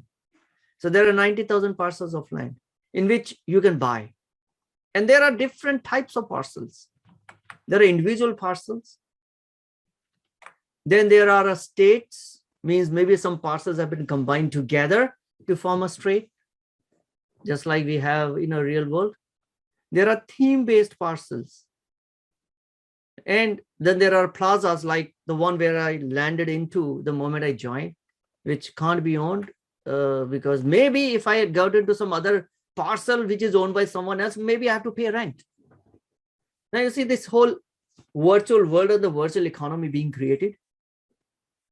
And with NFTs being rage, and people getting more comfortable in living in the virtual world, the use of this could continue, could go high. So what you can do once you are in this, hey, great, I got into this. What else? What else can happen? Okay, let me go to Genesis Plaza, jump in, right? Why is this guy jumping though? But anyway, so individually I can go and talk to these other users. So right now the speaker is just muted, so I may not be able to hear, but folks could be talking to each other on this, and I could actually buy some stuff here. So for now, I don't know what's my profile is. I think maybe this guy in a yellow t-shirt with a bearded French beard guy, maybe that's my profile. But if I want to change the costume, looks like someone came to talk. If I want to change the costume, I can actually buy a different dress, different costume here. The parcels can be owned and sold, just like a real estate transactions. I can buy wearables, costumes. I can actually change the lands. So there's a whole creator tools available in here, in which I can actually go and add, I think, but that's only available. I have to log in, so won't be doing it. But let's say they got a builder tools. Now I become a real estate builder. I can actually construct a house. So once I bought a parcel, I can construct a house. I can construct a store. I can do a lot of other stuff. I can also create an avatar using that builder. But to do any of these things, I have to pay. And the payment goes in the currency mana. So which is where now, once Facebook said that we're building metaverse, suddenly mana became high in demand, because it looks like, oh, everybody's gonna now live in a Decentraland. So we saw some nice jump in mana once Facebook announced their intentions of getting into metaverse. Hey, if now the companies, if they start to choose and start to build the virtual real estate, and if they pick up Decentraland as the platform to build it, and if they have to build anything, they need to pay it using mana. If I, as a user, go inside it and want to buy anything, I have to pay it using mana, right? So let's get rid of this. So you can do a lot of these things. In the marketplace, you can sell parcels, like we talked about, variables, unique names. You can buy parcels. You can transfer your parcels. You can give a name to your parcels. So that's all about, it's a marketplace. In marketplace, I can buy these backpacks. Now we see someone actually create a Shiba backpack. Creators are very innovative. They're keeping up with the latest fads. I want to buy a new set of shoes, I can buy it. I want to change, upper body, have a different costume, you can do that. And I hope you get the point. This is like a new world that is being created. This is just like Roblox. Exact. Yeah. So Roblox, Exactly the Roblox same. is not decentralized. It's controlled by Right. Roblox company. In this case, is the users who actually own and probably make a decisions on, the day may not be far away when the users that who own tokens on this actually take a collective decision on, what, let's convert this parcel of land from a commercial use to only residential use. Could be possible. So to do anything, you have to use mana.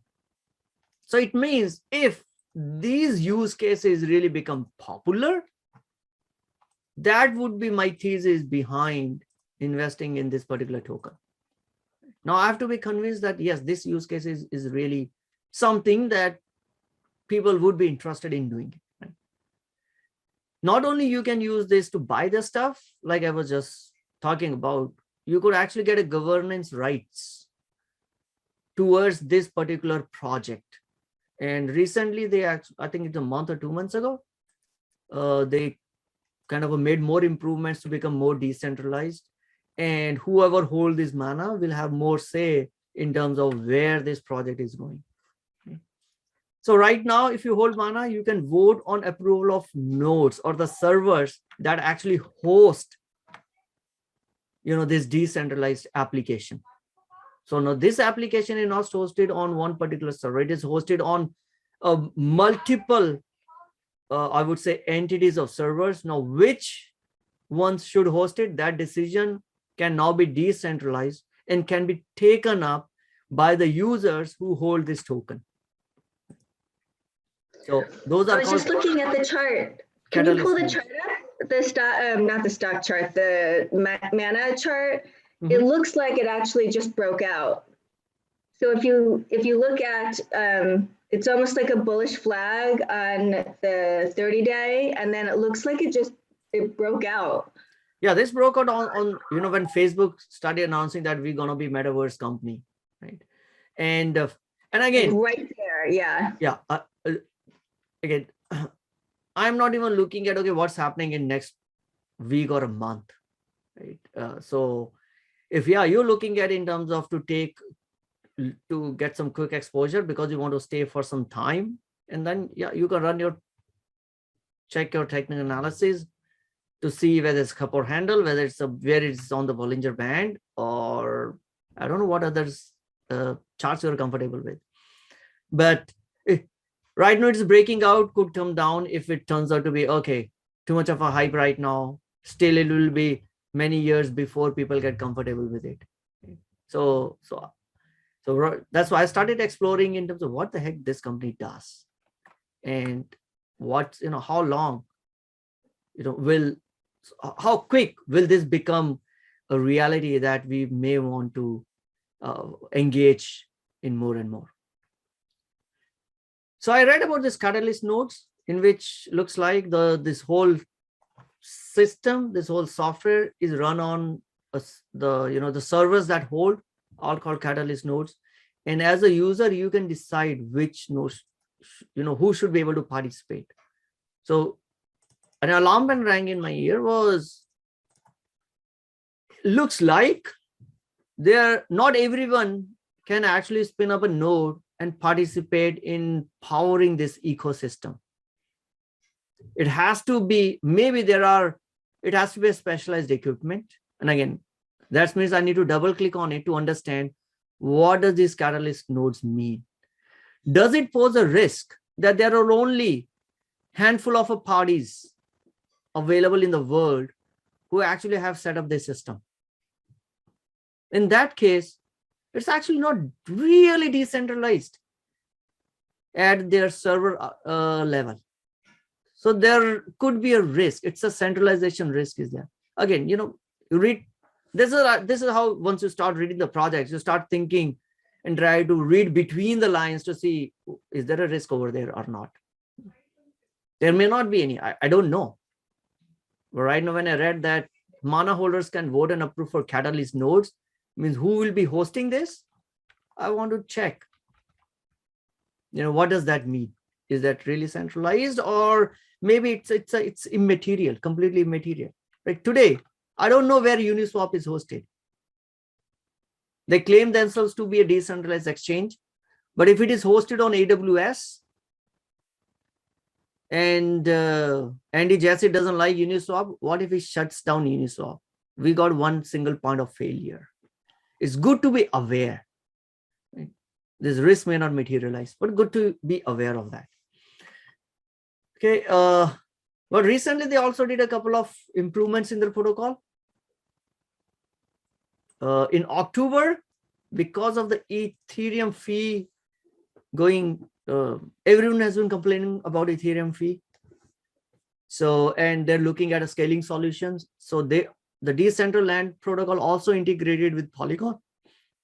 So now if I'm buying, let's say, a parcel of land, which is in effect, I'm buying an NFT, which is in effect an NFT on the Ethereum blockchain. So prior to this integration, I would have to do a transaction on Ethereum blockchain, high gas fee. But now if they've integrated with Polygon, which is a sidechain solution on Ethereum, where the fee is very less, it's almost near zero. And we have seen many projects making use of Polygon. So they also started making use of Polygon, which is a good thing. From it means if I were to buy a parcel of land and I were to spend, or forget about parcel of land. I think the minimum parcel of land is now $10,000. But if I were to buy a backpack or a nice shoe or whatever, which cost me $50, I don't want to pay $40 in Ethereum gas fee. I would rather do that transaction on Polygon. So if the less fee means the users may be willing to transact more on this protocol. They also did some change on the scaling side. I won't get into the details. It's called a project Archipelago. So the net is earlier, each server used to host 100 users, means if I'm interacting with someone, I can maximum interact with 100 users. There's a limitation. So if I'm in a big plaza, if I'm in a big mall, and that's hosted by one particular, a siloed server, I can only interact with 100 people. Oh, that mall really look empty. So they made some technical change under the name Archipelago, in which users will be able to switch to the servers. So now suddenly I can interact with anyone else in this ecosystem. Right? Okay, without getting into details, but I think the point to note is that they are working toward scaling their solution, and not, this also means it makes the experience much better than what it earlier was. Future side, they also want to get into gaming. After Axie Infinity, every protocol is now looking to, let's do a play to earn. Right? New fad. Like we have a BNPL, be a buy now, pay later, in a fad in the fintech side. On the crypto side, the play to earn is a new fad. So they just create an incubator for play to earn. And they also started their metaverse. So they actually hosted a metaverse festival, which had Paris Hilton and some others whose names I don't even recognize in it. So future, this folk want to focus on metaverse. No surprises there, as well as gaming. No surprises at all. We are seeing many more projects targeting towards these. What's the traction? Is it only for kids? Or is there some real companies that are actually making use of it? So I got a name of a few companies. Sotheby's, the auction house. Christie's and Sotheby's are two biggest auction houses in the world. They actually have opened a virtual gallery in Decentraland.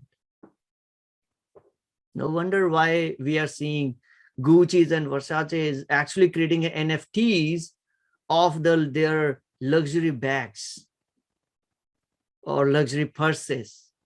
Suddenly, if I'm in a plaza, I want to wear Gucci.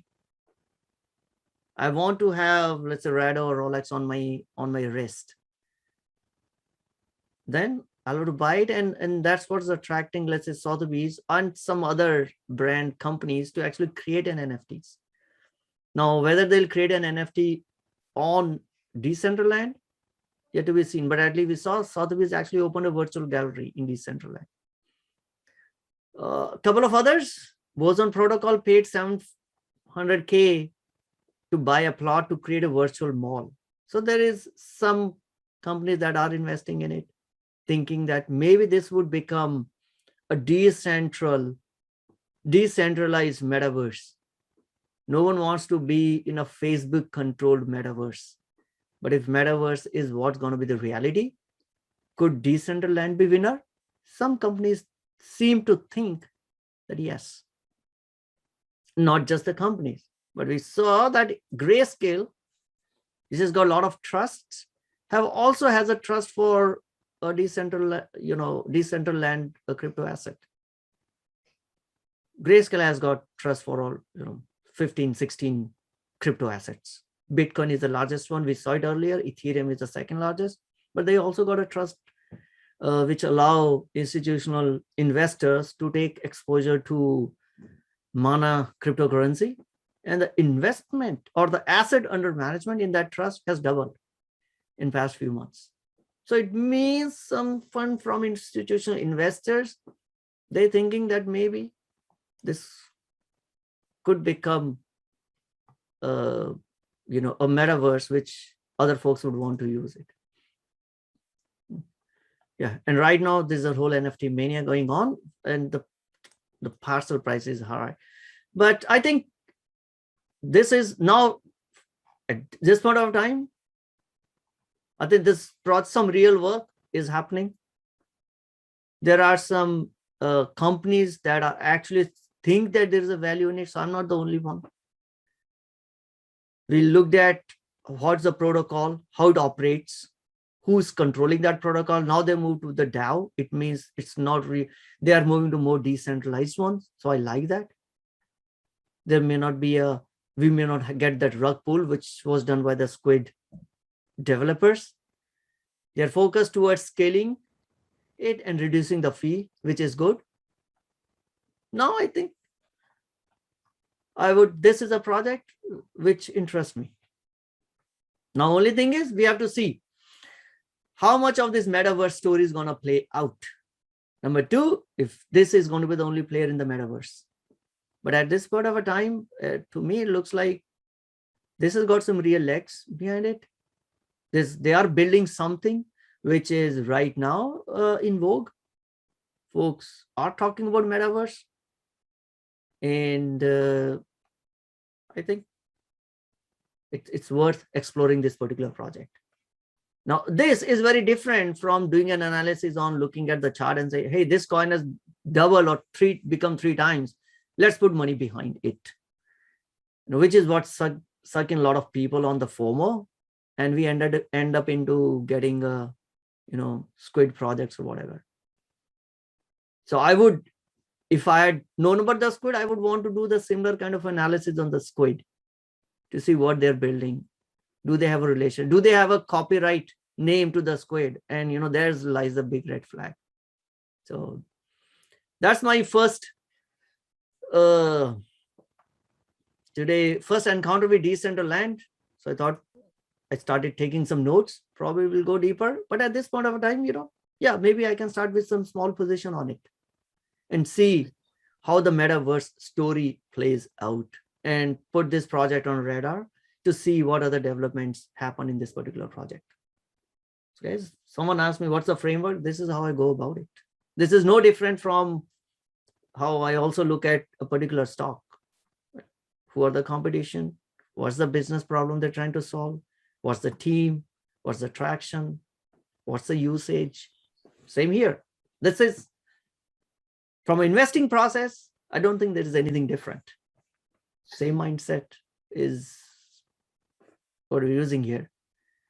In the stocks, yeah, do I want to throw some gamble money on some new EV company or some pink slip? Sure. Maybe I can do that in some Shibu Inu over here, but that's a gamble. That's not really as doing investment. So put only gamble money. Don't put your investing money. So I hope you found this useful. got something to know about. I have to do a little more, but but at least this is how I take a baby steps. Let's get some basic information, and then I'll keep enhancing my this data behind this as I know and understand more about this project. Cool. So that's all. That was the last item. I just wanted to make a point here. And thank you for, I never would have even looked at Decentraland ever. I've seen it kind of come up as one of the top coins to look at, but I've never would have thought to actually review this. So thank you very much for doing that with your critical eye, which I don't have with respect to coins. But I just wanted to point out, it is really interesting, the similarities to Roblox. And I don't know if you guys know, but Roblox basically just jumped 30%. Yeah. On earnings recently this past week. So, I mean, clearly there's a huge following, and it's not going anywhere. It's just, Sure. Very popular. And so I imagine, I mean, I know Roblox is mostly focused towards younger people, but I know some college students who also, they won't tell you that they're involved in Roblox, but they are. And I imagine that this would kind of transfer, like similar people would be interested in this type of, metaverse. So I imagine it would grow for sure. So thank you for sharing. You're most welcome. No, most welcome. I think that's, and thank you for bringing in Roblox. So yeah, so I've been invested in Roblox, pretty happy. Whether this 30% jump is, whether the earnings justify 30% jump or not is debatable, because I think many of the traders thought that with the school reopening, they may not put in a number. They had some short position. Someone may be trying to cover their shorts. Completely different topic. But yeah, I'm in a big believer of, and very happy shareholder of Roblox and what they are doing. And this could be a decentral version of it. And Roblox mostly focus around the gaming side. This you can do the same. You can do the, change your clothing. Yeah. My kids are both involved in it. That's how I know so much about it. But, my daughter designs shirts, but she never makes money, just Robux, right? And she doesn't make real life money, but this is an opportunity to actually use your creative talents and potentially earn money. In Roblox, there are some creators who make more than $1 million in Roblox, and they built such a great ecosystem in which Roblox doesn't have to do the work. They have to provide the tools, and the creator creates it. When user uses it, they pay, Roblox gets some cut off of that money, and then they pay to the creators. But it has grown. My 14-year-old daughter is actually working on creating a game. She's cool. It's on test version right now. Yeah. 70% of kids between 7 to 13 years of age in US use Roblox. 70%. And now they actually started expanding, like you rightly said. They're actually expanding to later elder age group and capture them, which could be a college going. So do you happen to know if Decentraland also has dialogue? Because I know that when my kids play, the games, they can actually talk to other people, and they actually you could. Yeah, so that's why I had to mute the speaker, because I could hear when I went into the Decentraland, I could hear people's voices. So so what you could do when you get, let's say, I jumped out of that plaza, I actually could start talking to the other people around me, which means just like your kids might be doing when they're playing in Roblox, you can actually start talking and meeting people and have a conversation with your real voice. So that's why I had to mute the speaker. That's great. Yeah. And do they also have the translator? Because on Roblox, you can translate and talk to other people in different countries. Yeah, I don't know. I mean, I just spent 15 minutes. So probably I was just wondering. They might have it. Yeah, they might have it, but or they probably will bring in. But again, this is the difference is this is a decentralized. So in case of Roblox, it's the company Roblox that controls what happens, how the ecosystem grow. this becomes a decentralized version. So I'm excited about the metaverse and Roblox as well. Plus, this to me, this seems to be they have done some decent amount of work. It's not a project with just a white paper and no real stuff to show behind it. So that makes me interested in this. Yeah, absolutely. I'm interested now too. Yeah. So thank you. Welcome. Yeah. So I think generally we look at the top ones and see like Shiba Inu. I don't know what it does nothing, but again, many exchanges. Floku Inu, somehow another Me Too coin is now gaining popularity. Maybe it gained and lost. I don't know. It just seems so like a meme. Those are all gambles. I read that the Indians in India are pumping Shiba Inu.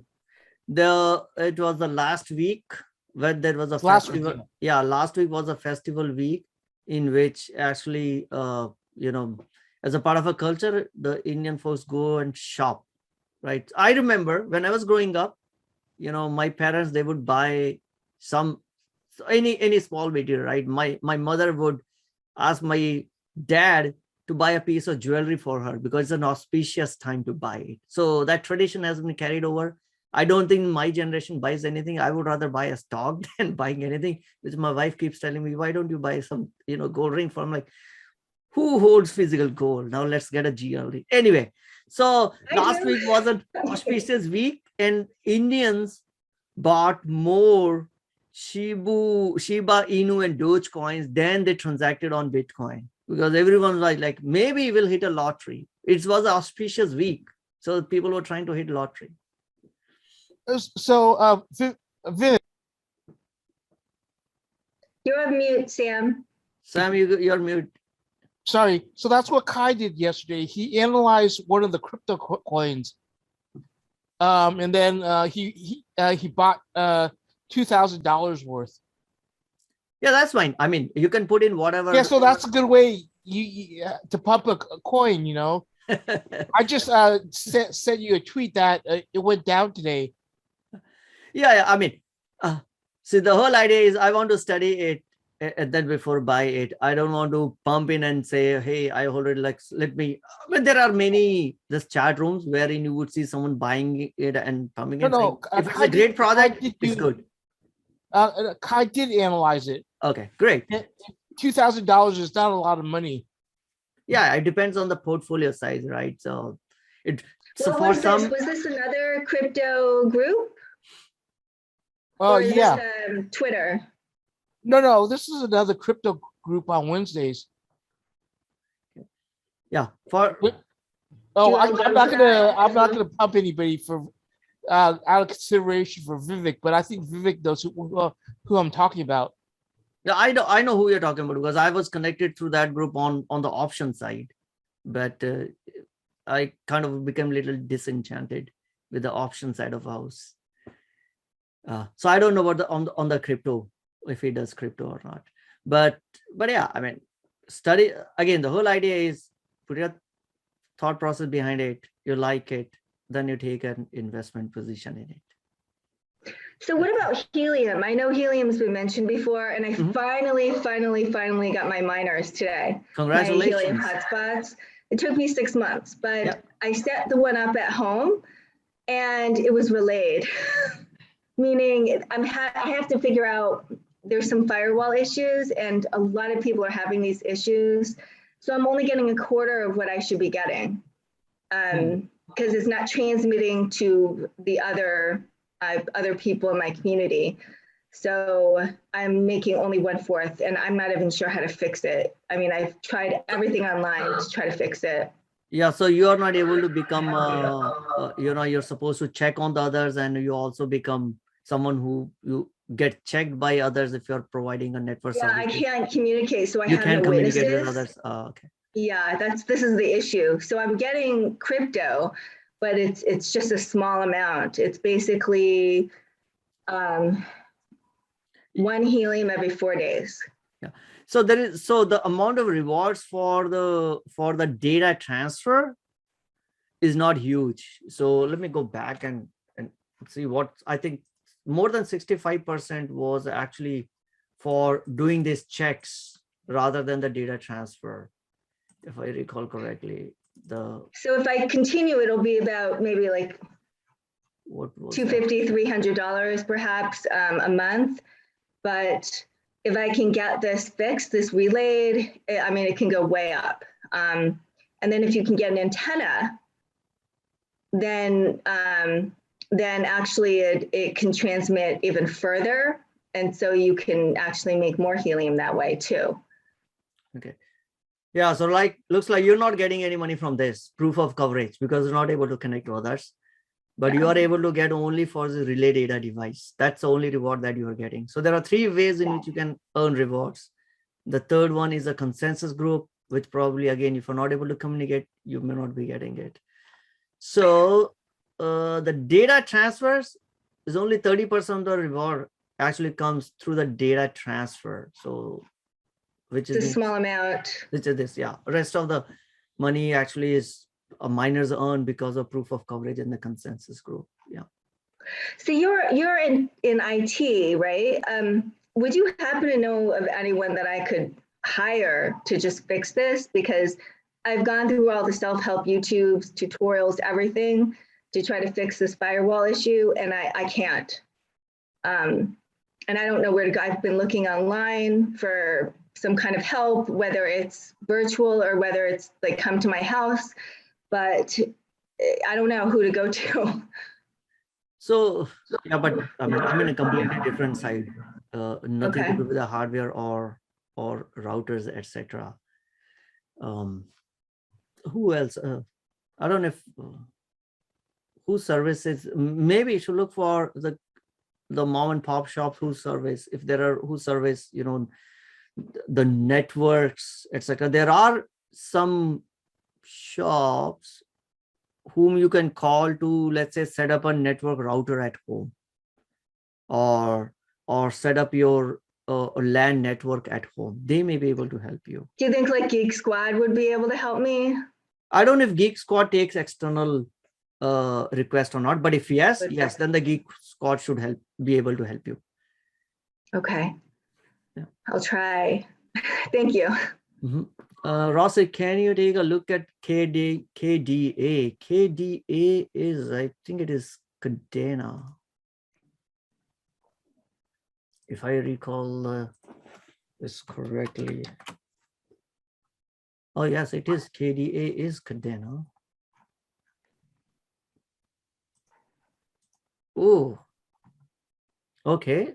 Lot of jump in last few weeks. It's almost from $2 to $25. That's interesting. Probably generating a lot of interest in others. What it does though is a public blockchain runs a chain web, delivers security throughput. Okay. True scalable blockchains ready for applications.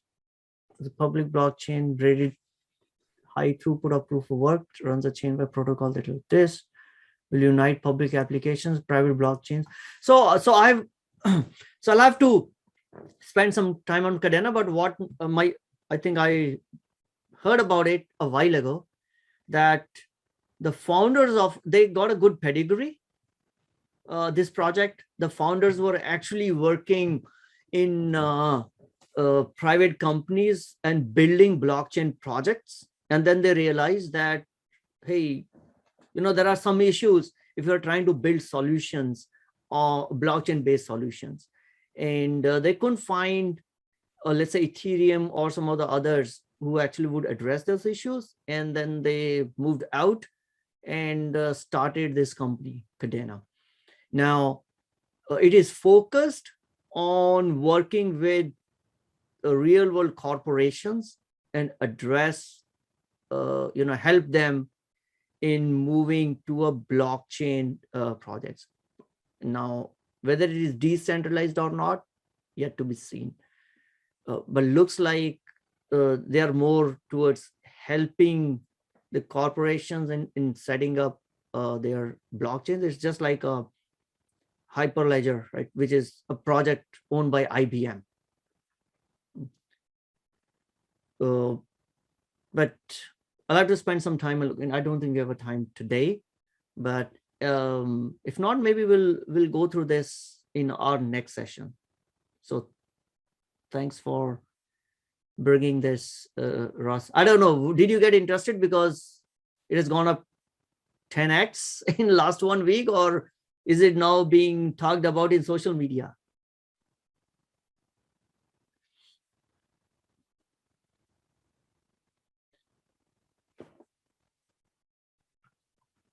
Yeah, so I would not dismiss it outright, because it is, I remember hearing about this a while ago, maybe more than a few months ago, that there's some project which is focused on helping corporations in their blockchain infrastructure. Sam, the Geek Squad is most incompetent. Not a happy customer, looks like. Sam, you're not a happy customer. Ross, mostly news articles. Oh, okay. And again, sometimes the news articles, they just follow the price action because that brings more eyeballs. And they'll just follow what's being jumped up and pumped up in the markets. So Cadena, hold on, let me take a note. Cadena, we'll do next week. Next one is NKN. I never heard of that before.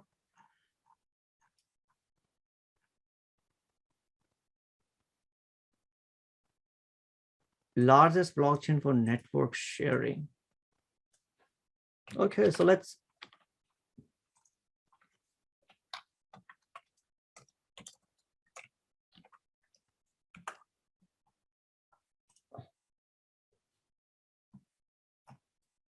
network infrastructure for a decentralized network. Is it similar to, so this is not the first one. Infrastructure for a decentralized network, we also saw ICP, which was creating a decentralized internet. Looks like what NKN is doing is trying to do the same thing. Internet got some serious issues, centralized approach. Spirit, for example, network neutrality is overturned, spectrum bandwidth is not efficiently utilized. I see more of a big heavy words. The client server model is inexpensive, utilization, centralization. Many large enterprises control by central servers. Okay, so what's their solution?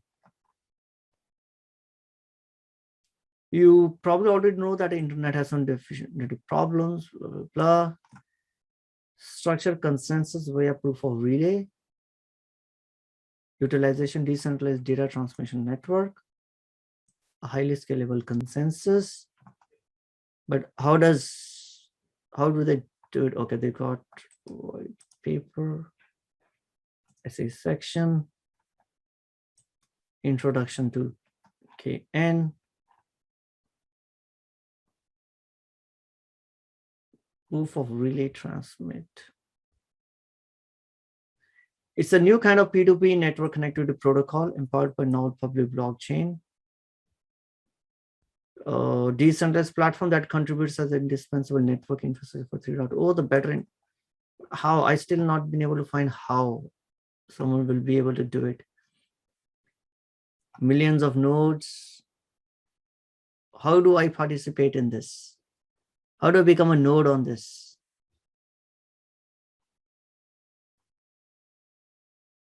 It has built on a crowdsourced servers. Provide the ultimate fast. Okay, they do talk about crowdsourced servers. Okay, so to me, they are basically trying to address the same problem what ICP is trying to address, which is the internet computer. They had a disastrous debut on exchange. It went up to 406, I think almost 700, and then crashed. they're also trying to solve the same problem, which is the internet or the internet based services are controlled by big techs. Most of these decentralized exchanges are not really decentralized because they are getting hosted on AWS or on Google Cloud or on one Azure cloud, which is controlled by a particular corporation. So ICP is trying to solve that problem. To me, it looks like it's a similar kind of a project, but at least in 2-3 minutes, I haven't yet able to find out how do I participate in this? How do people or the nodes participate in this? So, but this is the difficult problem to solve. Till now, only ICP was the only project I was aware of that is trying to solve that problem. But it looks like there's NKN is there, so it does warrant some more time to look into this. All right, so it goes in the list for our next review. So I got Cadena, NKN. Maybe next week we'll do Cadena, and then maybe week after NKN. All right. I guess that's it for today. And again, if you're attending Saturday meetup, we'll talk again on Saturday. I might have to delay that by 15-20 minutes, depending on if my kid has got some competition when she'll be done with, and I'm kind of have to be a mentor, so I have to be there. But I'll update the meetup accordingly. We might start. Your meeting on Saturday. I thought I saw it, and I think it's options, isn't it? It's not options. Maybe I was looking at the wrong one. So I think that the name is called Options for Retail Investors because I started with talking specifically only on options, but then we diverged because I realized that talking about just options doesn't make sense if you don't know how to analyze the company. Option is just a tool on how you want to take an exposure. If you're bullish, there are multiple ways to take an exposure. Option is one way. So we actually talk about, now I don't talk about too much around the details of options, but general on what's happened. Like say last week, we did a deep review on various earnings, right? What's happened on this particular company. Stock fell down 20%. Should we really be concerned about it? Let's go and read between the lines on what happened to the business. So I generally talk about stock side of economy, not the crypto side of economy, but exactly from a viewpoint of a retail investors. Okay, thank you. All right, good night, everyone. And I'll see some of you on Saturday. Otherwise, we'll talk again on next Thursday.